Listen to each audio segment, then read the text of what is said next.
el número 1 al número 6. Y cada número está subdividido en A y B. Yo lo tengo dividido así, se lo voy a explicar completamente. O haré un esquema otro día. El 1A, 1B y 2A, ese es el tratamiento para hacer con láser o escleroterapia. 1A, 1B. ¿Por qué? Porque el 1A son las telangiectasias, el 1B son las venulectasias o telangiectasias más venulectasias, y el 2A es telangiectasias, venulectasias reticulares, que son venitas de escaso diámetro. Entonces, allí sí funciona, bien claro se los digo, allí sí funciona la escleroterapia y el láser. El 2B, en el 2B no, porque en el 2B ya hay insuficiencia de perforantes. Entonces, está contraindicado realizar láser o escleroterapia en pacientes que tienen insuficiencia de perforantes. ¿Se dan cuenta? Entonces, lo primero que habría que hacer en este caso, los que están en el 2B, es operar, ligar esas perforantes y posteriormente se puede desarrollar, hacer la escleroterapia especialmente, ¿no? O el láser.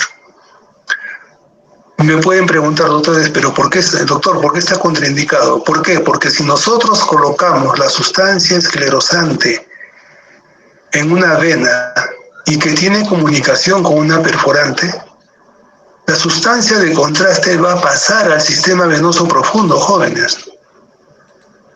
Nosotros tenemos 3 sistemas venosos. En realidad son 5, pero vamos a hablar solamente de 3. El sistema venoso superficial, comandado por la vena safena interna y la safena menor, la mayor y la menor, ¿no? Que tienen sus colaterales. Ustedes se miran, tienen venas, ven venas, ¿no? Entonces estas vendrían a ser las colaterales.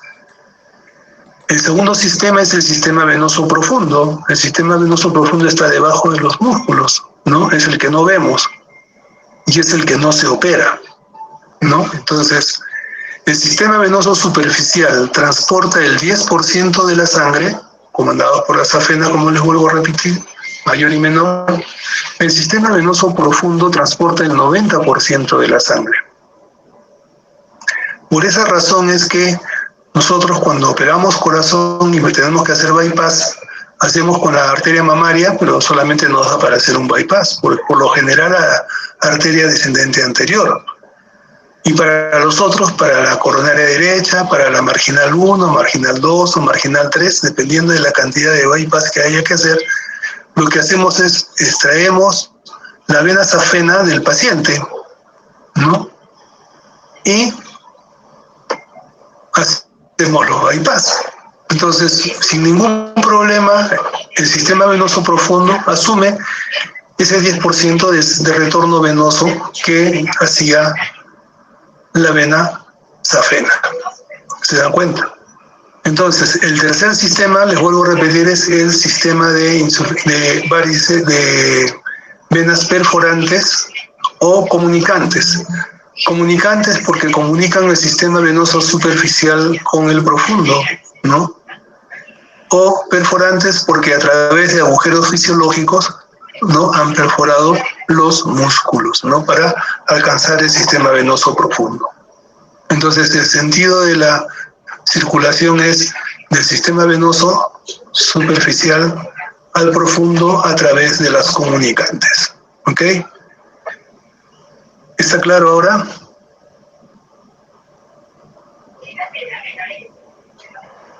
¿No hay respuestas? Sí, doctor, estaba hablando acerca de la clasificación. Nos quedamos en el 2B, o lo explicaría otro día con un cuadrito. No, ahí está bien. Después los explico, no se preocupen, voy a hacer un cuadro.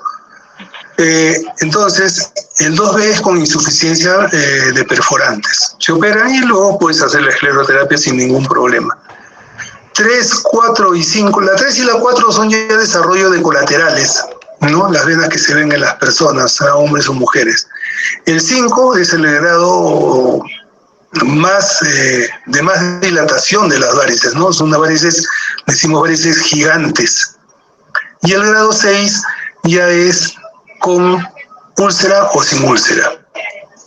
Entonces, el grado 3, 4, 5, la solución es quirúrgica. El grado 6 también es quirúrgica, pero tengo que hacer la aclaración de que para operar a un paciente del grado 6, la úlcera tiene que estar sana, tiene que haber sanado. Está prohibido operar pacientes con úlcera varicosa porque pueden ocasionar hasta una septicemia y el paciente puede fallecer. Entonces, como yo digo, si me paguen $1.000.000 de soles, yo no opero a un paciente con úlcera varicosa. Tiene que sanar la úlcera varicosa. El problema es que los pacientes no entienden que una vez sanada la úlcera varicosa debe ser operado. Eso sucede muy a menudo. Se sana la úlcera varicosa e inmediatamente hay que operar. Porque si no, pasa un tiempito y otra vez el paciente vuelve a ser úlcera varicosa. Lamentablemente ese es el gran problema. Muy bien.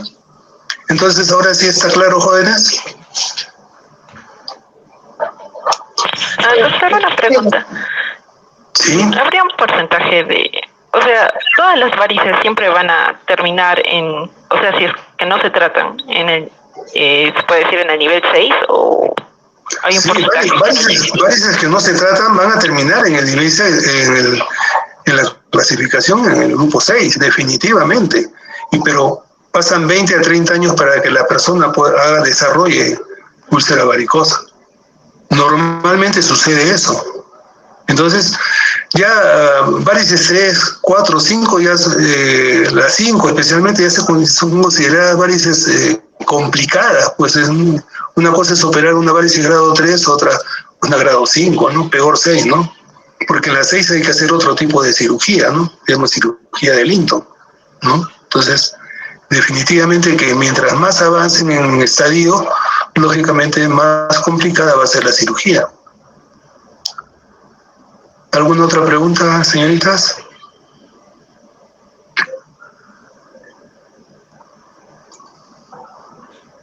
¿No hay preguntas? Muy bien, continuamos entonces. Entonces, las varices se pueden dividir en varices también llamadas esenciales, llamadas primarias, ¿no? Que van a representar pues aproximadamente un 90% o más de todas las varices. Las varices, que quede bien claro, solamente afectan el sistema venoso superficial.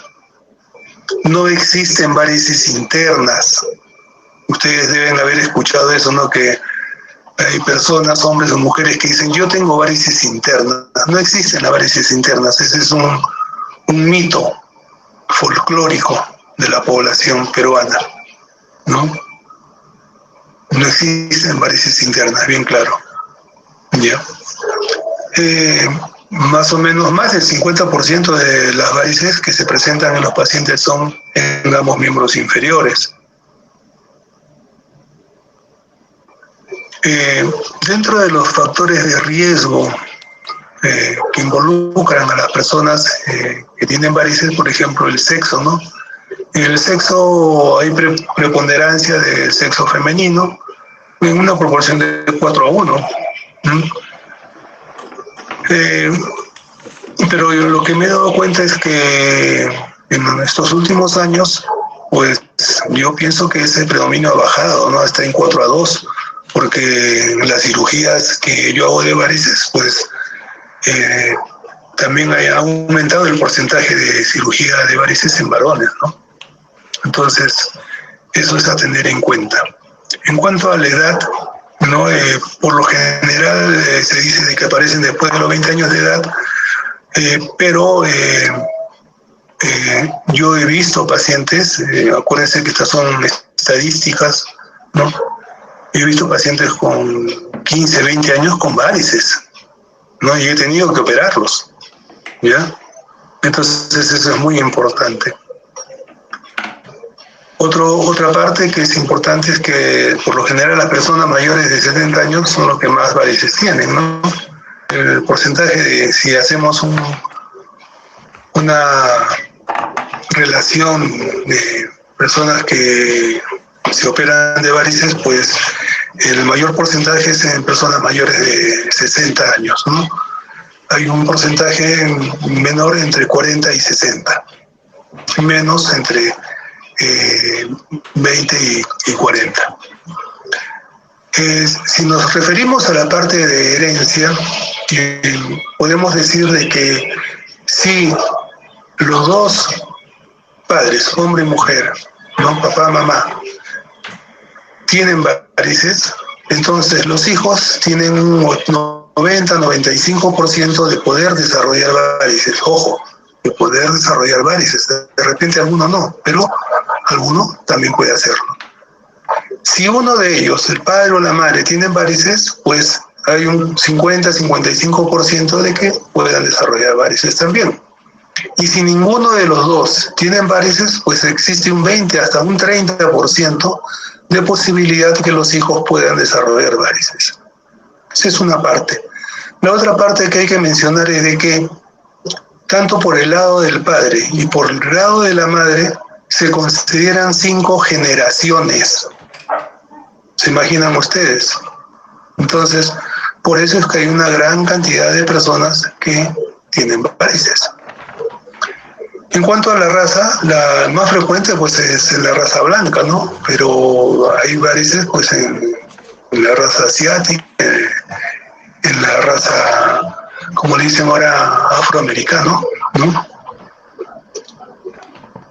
Existen varices, ¿no? Pero en menor porcentaje. En cuanto a la posición, la famosa bipedestación, pues por la posición siempre es característico decir que trabaja parado, por eso que tiene varices. Bueno, les comunico que las personas que están demasiado tiempo sentadas también desarrollan varices, ¿no? Entonces hay que tener cuidado, ¿no? Eso es muy importante. Luego, los embarazos múltiples, ¿no? Mujeres que toman estrógenos para evitar los embarazos, pues también puede desarrollar varices. Hay una contraindicación, ¿no? En los pacientes que tienen varices no deben tomar estrógenos, pero sin embargo lo hacen. La obesidad, está demostrado que la obesidad también es un factor, ¿no?, de riesgo para desarrollar varices. Acuérdense que la obesidad redunda también así como en las varices, en la columna, la cintura pélvica, en las rodillas y en los tobillos, ¿no?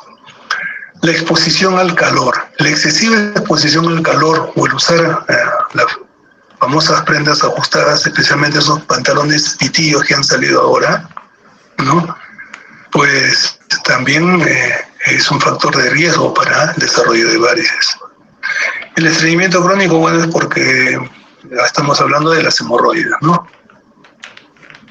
Luego pasamos a la segunda clasificación, que vendría a ser las varices secundarias, y que por lo general se le llaman, en primer lugar, las varices potrombóticas, ¿no? Que se relacionan pues con las personas que han tenido una trombosis venosa. ¿Ok? También secundario a traumatismos, es muy importante. Luego tenemos la agenesia o hipoplasia valvular, que lógicamente va a ocasionar, felizmente que el porcentaje es muy bajo, ¿no? Estamos hablando acá de un 1%, o ya máximo 2%, ¿no? de todos estos problemas, ¿no? Angiodisplasias, angiomas, aneurismas venosos. En todos los años que tengo de cirujano cardiovascular, he operado 2 aneurismas venosos, no he encontrado 2 aneurismas como hallazgos, imagínense, 2 aneurismas venosos, ¿no? Muy bien. Hay otros, como el síndrome de Coquet, síndrome de Servier, también conocido como el síndrome Soliar, que es a altura de los gemelos, ¿no?, de los músculos sólidos.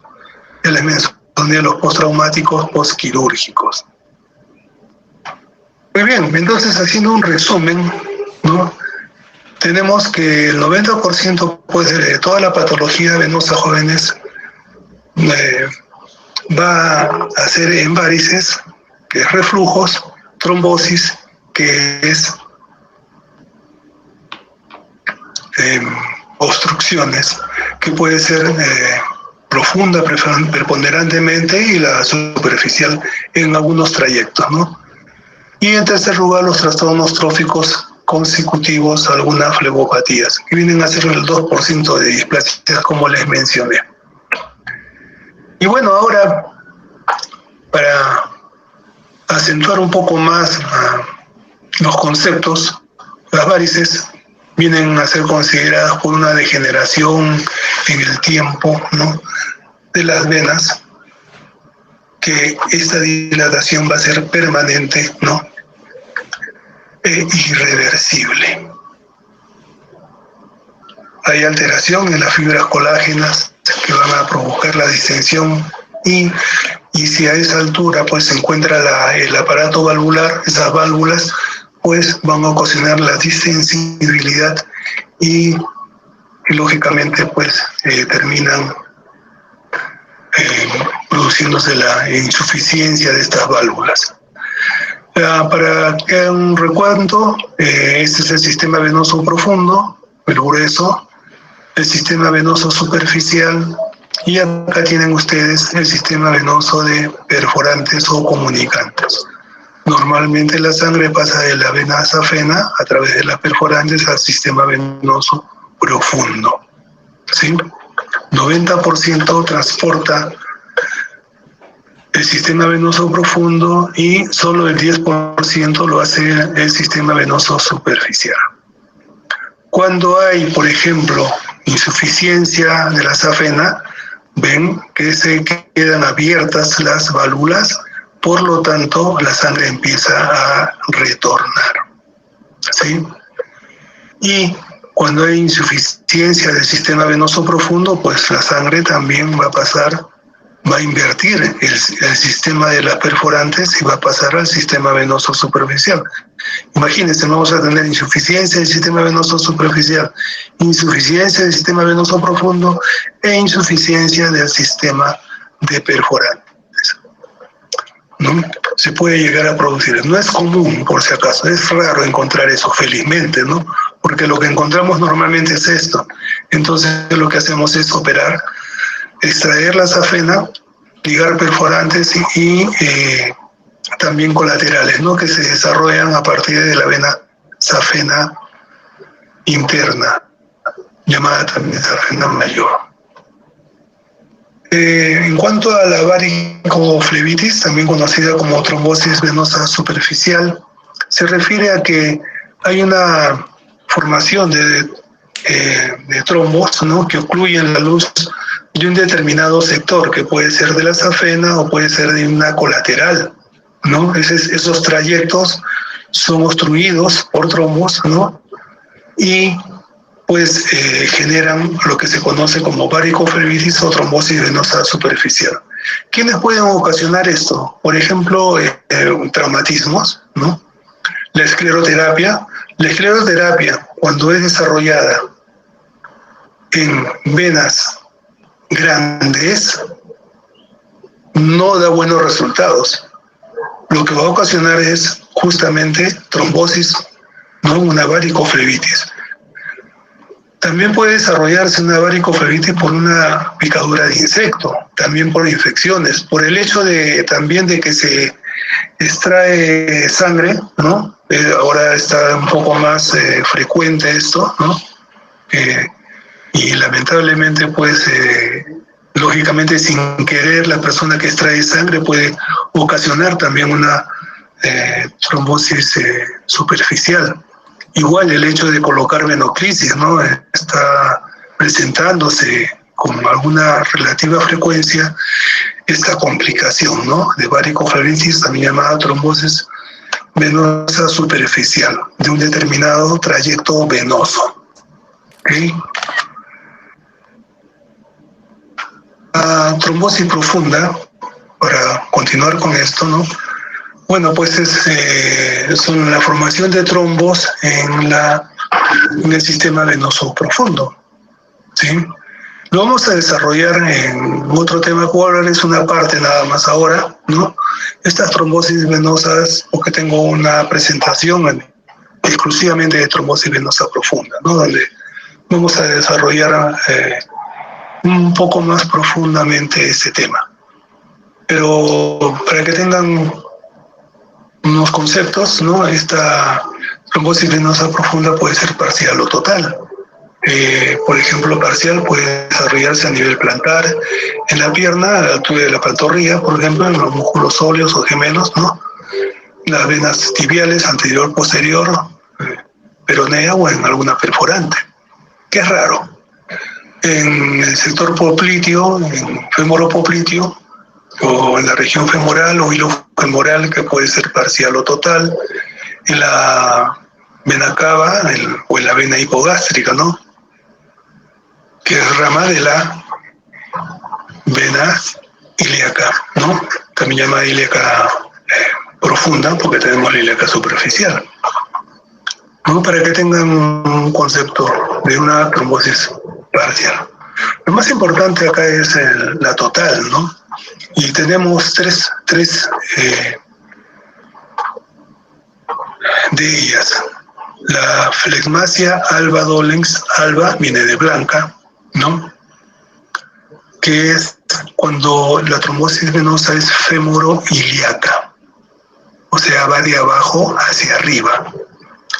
La flegmasia rubra dolens, rubra de rojo, es al revés, viene de arriba, ilio femoral, la anterior era de abajo hacia arriba. Esta es hilo femoral, va bajando. La peor de todas es la flegmasia cerulea dolens, cerulea pálida.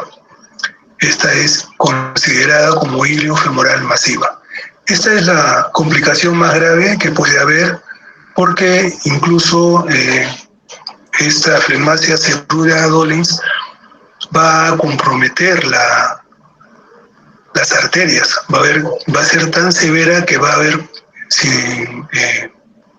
con presión de las arterias y pues la persona puede tranquilamente perder el miembro inferior afectado, ¿ya? Eso es muy importante. Hablemos de los trastornos tróficos, estos ocasionados pues por los reflujos, también se le llama insuficiencia venosa crónica. Insuficiencia venosa crónica porque se desarrolla con el tiempo, ¿no? Unos 10 años, 15 años. Entonces, lo que sucede es que al producirse una lesión en el endotelio de la vena, como hay por la presión que hace el retorno sanguíneo, ¿no? Entonces va a haber un engrosamiento del endotelio, un aumento del tamaño de la vena, y el endotelio capilar pues no va a poder soportar esa presión. Entonces va a haber un traspaso de líquido de la sangre hacia el exterior, hacia el espacio, al sistema retículo endotelial. Entonces lo que se va a producir es el edema, ¿no? Especialmente en el tercio inferior de la pierna del paciente, incluso el pie. Entonces, al pasar los líquidos, lógicamente que van a pasar los hematíes también, ¿no? Especialmente. Los hematíes no pueden, pues, vivir en el sistema retículo endotelial, van a hacer eclosión, como yo digo, van a hacer pum, y se van a destruir. Entonces, la hemosiderina, que es la que transportaban estas venas hacia el corazón y luego el pulmón para que pueda ser transformada, entonces esta hemosiderina es la que va a localizarse en ese sistema retículo endotelial. Eso es lo que va a hacer cambiar el color de la pierna del paciente, empieza a oscurecerse. Paralelamente también hay compromiso de linfáticos que van a ocasionar, ¿no? Una proliferación que va a terminar en fibroesclerosis. una celulitis. Entonces todo eso hace de que la piel de este paciente en la pierna empiece a engrosarse. Hay neoformación de vasos, es todo un problema, y esto es conocido como lipodermatoesclerosis. Hay especialmente hiperpigmentación, eczema. Entonces, esto va a ocasionar que el paciente empiece a rascarse y, lamentablemente, en una piel ya dañada, lógicamente va a haber una lesión y se puede producir una celulitis, que es esta celulitis puede hacer que la persona, si no recibe atención, pueda perder la vida. ¿Ya? ¿Qué pasó?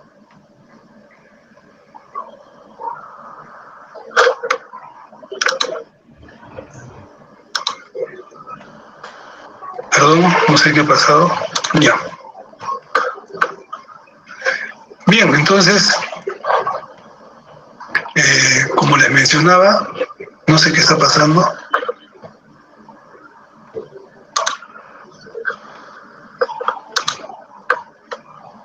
Hace que pierda la vida del paciente este problema, ¿no? La celulitis, por si acaso, jóvenes, la celulitis que se presenta por enfermedad varicosa,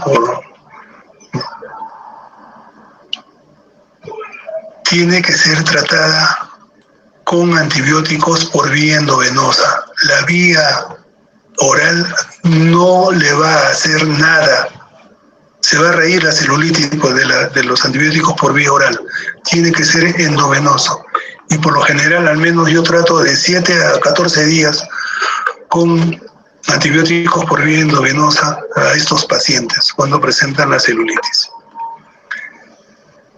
En cuanto a la clínica de estas enfermedades, la enfermedad venosa, por lo general el paciente va a presentar, nos refiere dolor, ¿no? No puede estar mucho tiempo de pie, no puede estar mucho tiempo sentado, sienten cansancio, ¿no? Doctor, siento pesadas mis piernas, le dicen, ¿no? Tengo adormecimiento, me da calambres, me da ganas de rascarme, ¿no? Y va progresando la enfermedad. Nos dice también, ¿no? Doctor, mire, yo amanezco bien, pero en el transcurso del día, en la mañana, en la tarde, mis piernas se hinchan, o una de mis piernas se hincha. En la noche yo siento que me quema la planta del pie o me quema el tercio inferior de la pierna. Y me levanto y agarro y meto la pierna en un balde de agua fría. Así nos dicen, eso es lo que nos refieren. Y si el paciente tiene úlcera varicosa, pues la úlcera duele mucho, ¿no? Por lo general se localiza en la cara interna de la pierna, por encima del malleolo, o puede incluir el malleolo, y puede comprometer la parte ósea también, ¿no? Pero por lo general son en la parte del tercio inferior de la pierna. Puede ser, por lo general, son en la cara interna, pero también se presentan en la cara externa de la pierna. Entonces, imagínense, es un sinnúmero de síntomas que presentan estos pacientes, ¿no? Y se desesperan, ¿no? Entonces, tenemos pues que solucionar este problema. La única forma acá tienen los cuadros en los cuales pueden ver, ¿no?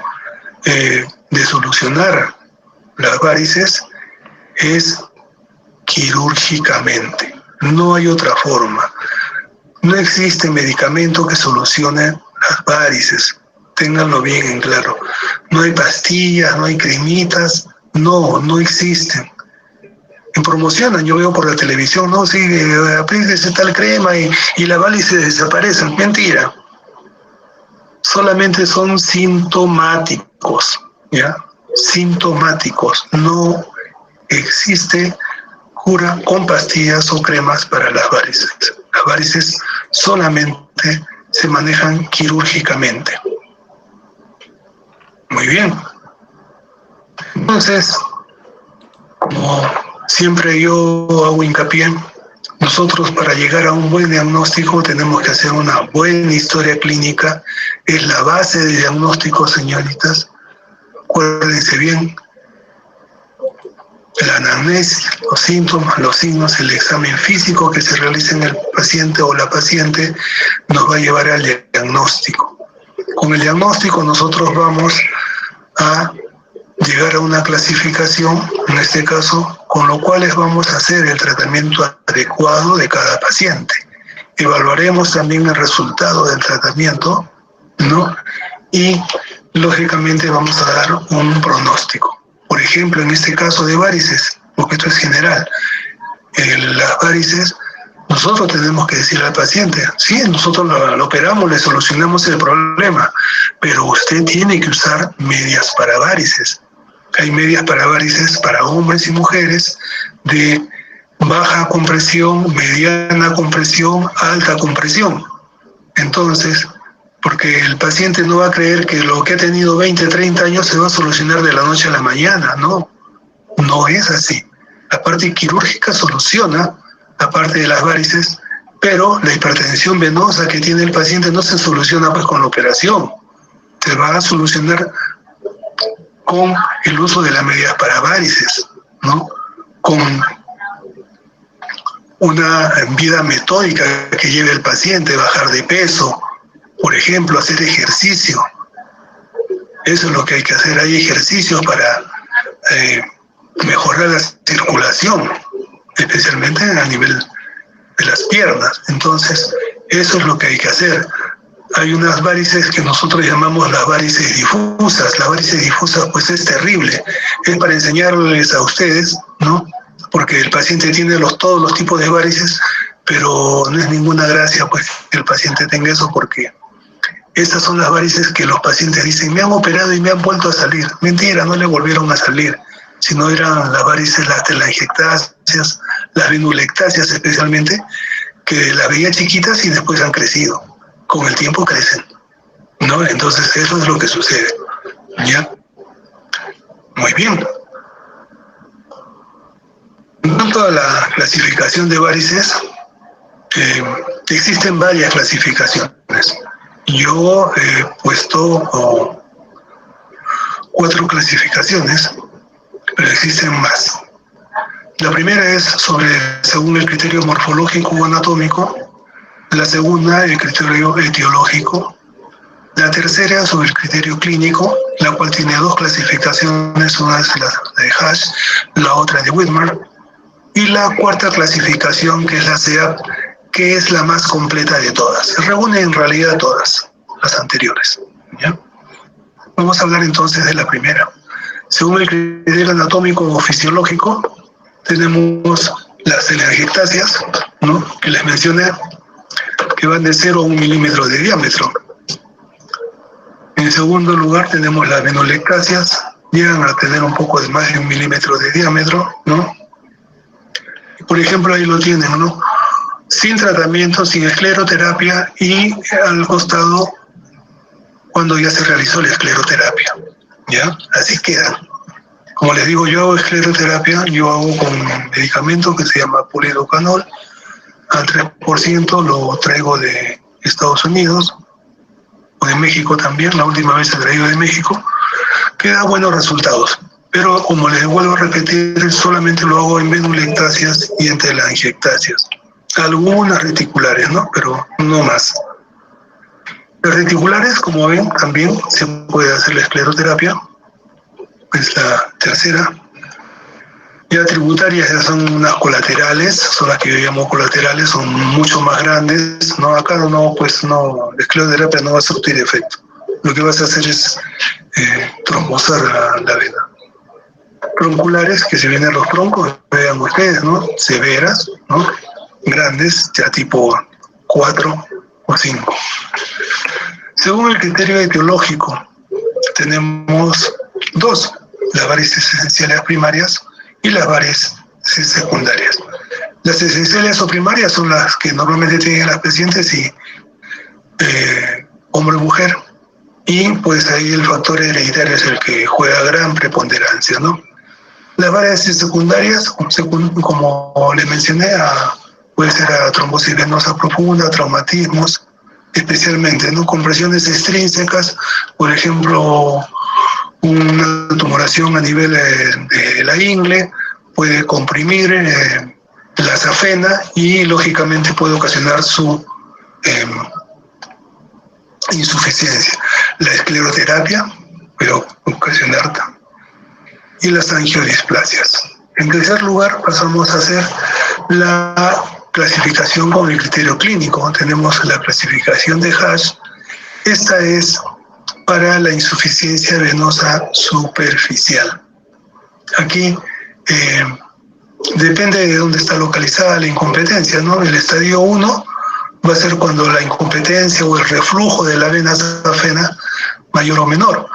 Por ejemplo, la safena mayor en el estadio 1 va a ser de mitad de muslo a mitad superior de la pierna, ¿no? En el estadio 2, de la región inferior del muslo a mitad de la pierna. Y en el estadio 3, debajo de la rodilla hasta el malleolo. Y el estadio 4 se refiere al pie. ¿No? Esa es una clasificación que he sacado así el doctor Haas sacó eso. La clasificación de Widmer se refiere a la insuficiencia venosa crónica. O sea, son hallazgos, ¿no? Esta, como lo mencionan ahí, es útil tanto para la clínica, especialmente, se basa en el examen clínico que hacemos. El estadio 1, ahora comienzan de abajo hacia arriba, es la famosa corona flebectásica, ¿no? Es la formada por las telangiectasias, venulectasias que se forman alrededor de la altura del tobillo. El estadio 2 es la famosa lipodermatoesclerosis, ¿no? El estadio 3 ya es la úlcera venosa, ¿no? Que puede estar curada o puede estar activa, ¿no? Esa sería la clasificación de Widmer. Y la clasificación SEAP, ustedes lo toman, van a hacer la reunión de lo siguiente. La C se refiere a la clínica. El paciente puede ser asintomático, entonces se le pone la letra A. Y cuando es sintomático, la letra S. La E de etiología. La C cuando es congénita. Yo una vez he visto varices congénitas de un niño de 11 años, me acuerdo. Me llamaron al hospital Goyeneche. El hospital Goyeneche no tiene cirujano de tórax cardiovascular, entonces yo hasta antes de la pandemia estuve yendo, no, ahí hasta operaba pacientes. Entonces la C de congénita, la P de primaria y la S de secundaria, ¿no? De acuerdo al compromiso.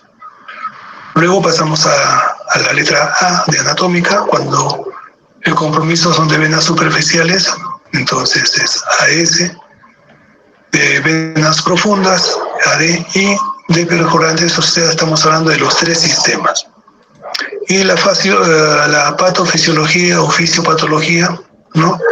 Reflujo, la R, varices, obstrucción, ¿no? La letra O, que es trombosis, y la unión de las dos, pues la R y la O, ¿no? Entonces, esa es la clasificación SEAP. Vuelvo a repetirles, es la que más se usa. En cuanto a las pruebas funcionales. Las pruebas funcionales poco a poco han ido dejándose de hacer, dejándose de enseñar. Son 3, la de Trendelenburg, la de Perthes y la de Pratt. ¿Por qué ha sucedido esto? Porque dentro de las ayudas diagnósticas, lo que ha desarrollado enormemente ha sido el Doppler, el ecodoppler. Y con el uso de estos equipos, pues las 3 pruebas se han dejado de lado. Pero yo las enseño. Eso es muy importante. La de Trendelenburg nos ayuda a explorar la insuficiencia del ostium, o sea, la válvula de la safena, que antes de que desemboque en la vena femoral, ¿no? Y además ayuda a verificar, ¿no? A comprobar si las válvulas son insuficientes o no, ¿no? De las venas perforantes. Consiste esta prueba en que nosotros hacemos que el paciente o la paciente, bueno, tiene que estar intrusa, ¿no? Y en este caso voy a hacer una recomendación siempre. Cuando ustedes examinen a un paciente hombre, ustedes van a ser doctoras, ¿no? Siempre deben estar acompañados o traten en lo posible de que estén acompañados de un hombre, porque ustedes son mujeres. ¿Ya? Igualmente, si van a examinar a una paciente mujer, es muy importante. Ya les contaré o me hacen recordar para contarles por qué. Pero eso es muy importante. Bien, lo que se hace es que el paciente se recueste en la camilla, ¿no? Eleve el miembro inferior afectado y lo tenga así en una posición de 60 grados o 70 grados y se coloca un lazo en la raíz del muslo, o sea, en la región inguinal. Lo hacemos poner de pie y vemos, ¿no? El lazo se lo retiramos. Si se llena rápidamente la safena es porque hay incompetencia de la válvula ostial. ¿Okay? Si no se llena la safena, pues la prueba es negativa, ¿no? Entonces, cuando es positiva, pues ya sabemos que hay una insuficiencia de la safena y hay que pasar a operar al paciente. Cuando es para insuficiencia de perforantes es que después de 35 segundos se empieza a llenar ustedes ven unas dilataciones venosas que se empiezan a llenar, especialmente en la pierna, ¿no? En el tercio inferior. Eso nos da indirectamente el diagnóstico de que hay una insuficiencia de alguna vena perforante, de una o de dos, ¿ya? Normalmente en la pierna tenemos 5 o 6 perforantes, en el muslo 3.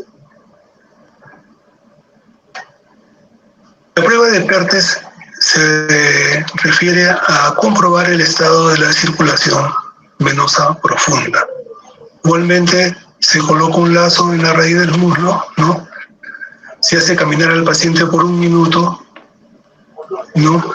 Y de pie, lógicamente, es positivo cuando aumenta la presencia, se ve la presencia de las dilataciones venosas. Es negativa cuando desaparecen estas, ¿no? Por último, la prueba de Pratt es exclusiva para explorar la insuficiencia o la suficiencia de las venas perforantes. Aquí lo que se hace es colocar torniquetes múltiples, igual que con la pierna del miembro inferior levantado y un lazo en la raíz, y se van sacando, ¿no? Y estos lazos, y si hay reflujo, pues, de adentro hacia afuera, la superficie, pues, se llenan las varices, eso quiere decir que hay insuficiencia de perforantes. Pero, vuelvo a repetir, estas pruebas ya no se realizan porque han sido sustituidas por el Doppler o el ecodoppler. La diferencia entre Doppler y ecodoppler es que el Doppler es portátil, bueno, el ecodoppler también, ¿no? Yo tengo los dos, pero el ecodoppler, ustedes ven en la pantalla, ¿no? Se ve el trayecto venoso o arterial, cuando es ecodoppler color se ve el color también, ¿no? Es rojo cuando se acerca al transductor, azul cuando se aleja, ¿no? Y vemos pues las paredes y si hay trombos o no. En el Doppler nos da sonido, ¿no? Nos da sonido, nos da flujo, ¿no? Y nosotros tranquilamente podemos diagnosticar pues los problemas vasculares con estos dos equipos, ¿no? En cuanto al tratamiento médico no existe, como les mencioné. Los medicamentos que hay, las cremas que hay solamente son sintomáticos, lo vuelvo a repetir. El tratamiento quirúrgico, el clásico, es el de extraer la vena safena, ¿no? Mayor, también llamada safena interna, porque corre por la parte interna, por la cara interna del muslo y de la pierna. Yo tengo que mencionarles que cuando hice el internado, pues yo lo hice en el Hospital Loaiza en Lima. Yo estudié en Lima, por la Universidad Nacional Federico Villarreal. Hice el internado en el Hospital Loaiza, para mí uno de los mejores hospitales. No es porque he hecho el internado ahí, yo siempre lo he considerado el mejor de los hospitales en el Perú. Y si a mí me piden un consejo de dónde realizar el internado, pues yo les digo, vayan a Loaiza a hacer el internado. Entonces, ese es el clásico, sacar la vena safena interna, también llamada vena safena mayor. Les decía de que cuando hice el internado ahí y cuando hice la rotación ahí hice la rotación de medicina 3 meses y de rotación de cirugía también 3 meses. Luego viene pediatría, que lo hice en el niño, primero ginecobstetricia, que lo hice en la maternidad de Lima, y pediatría en el niño. Entonces, yo hacía la programación, ¿no?, de las cirugías, lógicamente con los cirujanos, y me decían, no, ya doctor, ¿qué programa para el martes, por decirles, no? Ya me dice, bueno, a ver, ¿qué tenemos? Hay 3 vesículas, pon 3 vesículas, sí, 3 vesículas, y para terminar, pues hay 2 varices, creo, pon 2 varices. Les decía, doctor, pero al principio les dije, no, doctor, pero no le parece que es mucho, Leo, no va a alcanzar. No, dice, si la varices es fácil de operar, 15, 20 minutos y listo. Bueno, llegó el día, ¿no? Al menos el primer día que entré a ayudar a operar varices en mi internado.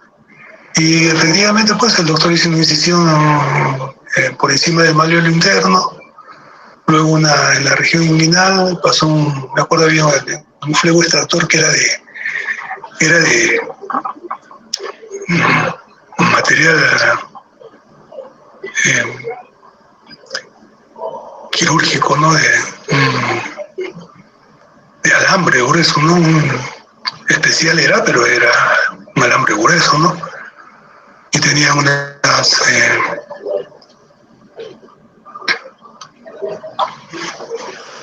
bolitas que le colocábamos, ¿no? Y sí, pues 20 minutos y luego apretábamos un poco y ya estaba operada las varices. Decía, así se operan las varices, y me quedé con esa duda, ¿no? Pero triste fue ver que lamentablemente ese no era el tratamiento realmente, ¿no? El tratamiento, cuando entré a la residencia y vi y aprendí cómo se hacía la cirugía, pues, ¿no? No solamente era sacar la safena, había que sacar las colaterales, y lo otro fue, pues, el hacer pequeñas incisiones, a lo que se le llama microcirugía, ¿no? Para ver la parte estética, especialmente en las damas, ¿no? El tratamiento combinado, que era el clásico con las pequeñas incisiones, y luego también la ligadura de perforantes, ¿cierto? También se ha visto los videos de endoscopía, pero se hizo muy poco y lamentablemente no tuvo éxito, ¿no? Y el otro tratamiento, pues, es la escleroterapia, que es complementario a pacientes que tienen también, que son operadas y también tienen telangiectasias, vendulectasias o algunas reticulares. Es lo que hacemos, ¿no? Y lo otro, como les digo, cuando el paciente tiene una insuficiencia venosa crónica, que ha desarrollado la lipodermatoesclerosis, que hizo incluso úlcera varicosa, entonces ahí lo que hago es la cirugía de Linton, ¿no? La cirugía de Linton es hacer un corte a la altura del tercio inferior de la pierna, donde por lo general desarrollan la úlcera varicosa, el tejido está bien duro, ¿no? Y hay que abrir hasta la parte subaponeurótica, disecar a ambos lados, porque hay que despegar todo ese tejido, ¿no? Y encontramos las venas perforantes que han ocasionado esto. Las venas perforantes se disecan, se ligan y se seccionan. Entonces así separamos el sistema venoso superficial del profundo y ya no vuelve a haber úlcera varicosa en el paciente. No, así queda solucionado el problema. Muy bien. También la radiofrecuencia, tengo que mencionarla, la radiofrecuencia es la colocación de hacer una disección a la altura de la safena, de la ingle, ¿no? Se diseca la safena y se pasa a un catéter y a través con rayos X, ¿no? Con fluoroscopía, se va pasando el catéter y se va quemando la safena, ¿no? Retrógradamente. Es calor. El problema es que esto es costoso, ¿no?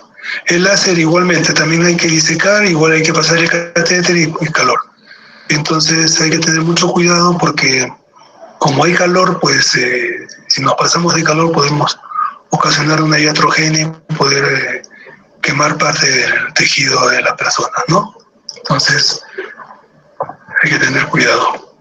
Acá tenemos ejemplos de varices, por ejemplo, varices a nivel glúteo, como lo pueden ver ahí, nivel vulvar.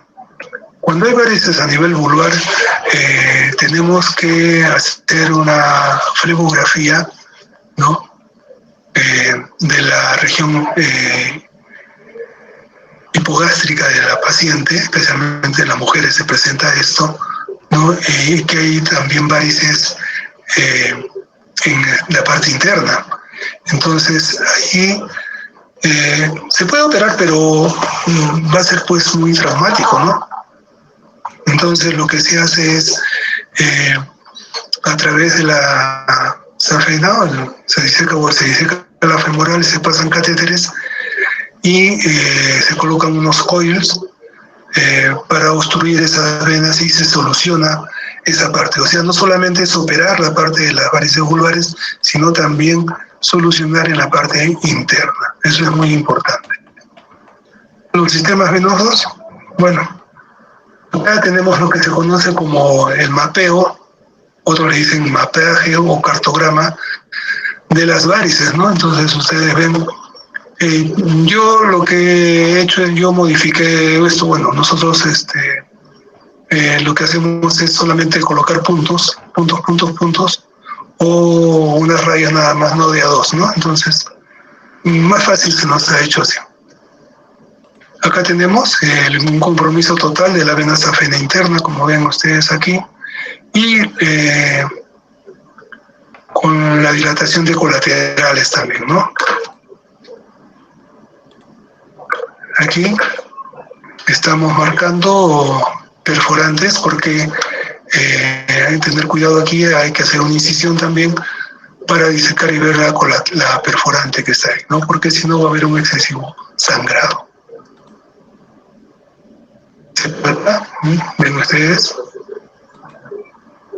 Y hay 2, 3, 4 perforantes, ¿no? Luego la cirugía, acá se ha colocado un guante en el pie. Bueno, nosotros no colocamos guantes, colocamos con operatorio y se procede a disecar por encima del malleolo interno. Se hace una pequeña incisión y se va a proceder a disecar la safena, ¿no? Puede tener una o dos ramas, las cuales se reparan y se seccionan y solamente nos quedamos con la ligamos y nos quedamos con la safena. A través de la safena se va a pasar el flebo extractor. Acá está disecada la vena safena, ¿no? La región inguinal. También se repara, puede tener una accesoria o una colateral.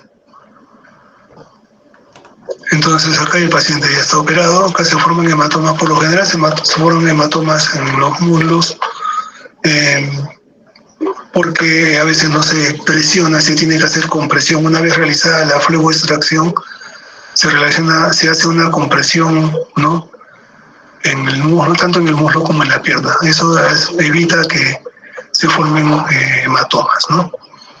Por lo general le colocamos 1 o 2 puntos nada más, ¿no? En la región inguinal hacemos una sutura intradérmica, o sea, en 3 planos cerramos, y el último plano es el de la sutura intradérmica. Entonces así no hay problemas en esa zona inguinal.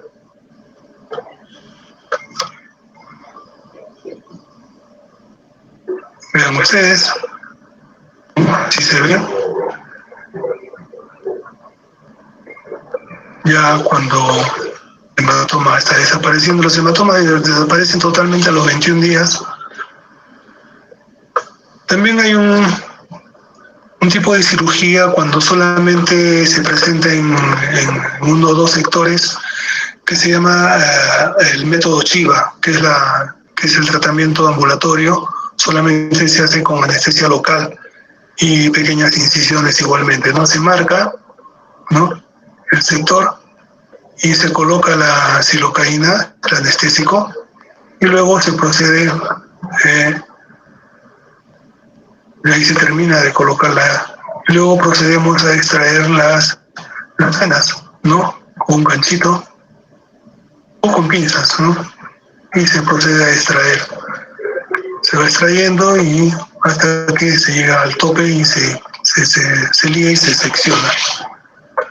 La gráfica, ¿no?, de cómo se va haciendo esto, vamos extrayendo los colaterales y aquí está. Y o se coloca puntos o se coloca estéril strip, o sea, no hay puntos, ¿no?, porque las incisiones son pequeñas, ¿no? Aquí está, más ampliado, ¿no? Y así antes y después de la cirugía, ¿no?, lo que hacemos. Acá tienen el flujo extractor, ¿no? Cuando se hizo la videoscopía, ¿no?, para ligar las perforantes o sacar las afenas, pero como les mencioné, no tuvo buenos resultados. Muy bien. Y lógicamente, si ustedes quieren tener unas bonitas piernas, pues hay que cuidarlas, hay que cuidarse, ¿no?